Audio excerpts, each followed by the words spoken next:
Arabs are racist. Not all of them, but I have met a few that are prejudiced towards like black people, for example. I know that some Arabs feel superior over people from different backgrounds or cultures. For example, I have an Arab friend who thinks he's better than my Somalian friend, but we actually sat there and had a debate about it, and eventually he understood that just because he speaks the language of the Quran or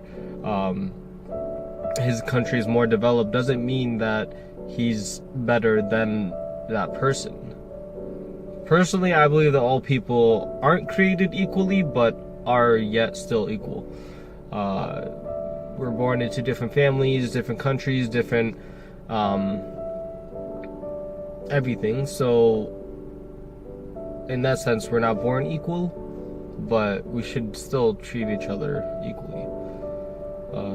There's dozens of ayahs in the Quran or hadiths about how racism is not permissible in Islam, but that's the misconception that we all have. Even parents teach their children to be racist towards other people, and that's so sad. Like, I saw a video today about an African woman and her child at the park at a playground, and the child was trying to go up the ladder so he could go play with the white kids, but they instead started pushing him down and calling him a monkey and started like hitting him in front of his own mother.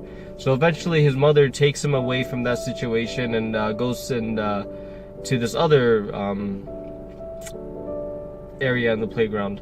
So those white girls end up going to the black kid on the seesaw, and they end up hitting him again. So in the end, the mother takes her son by the hand and then leaves the park, but she walks by the parents of those white girls, and they were silent the whole time. Like, they were accepting of their kids' behavior, and that's so sad to see, especially in today's society. Like, it's 2018.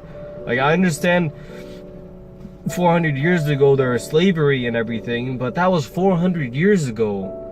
Things have changed since then, but not to the point where they should be.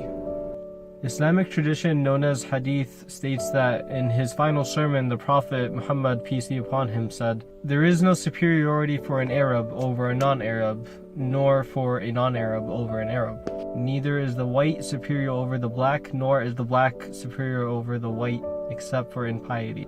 God tells us that the diversity of life and various languages and colors of human beings is a sign of God's majesty and a lesson for us to learn about humility and equality and appreciate our differences. In the Quran, chapter 30, verse 22, it says, "And among his wonders is the creation of the heavens and the earth, and the diversity of your tongues and color. For in this, behold, there are messages indeed for those who possess innate knowledge." I attached the link for the video in the description below.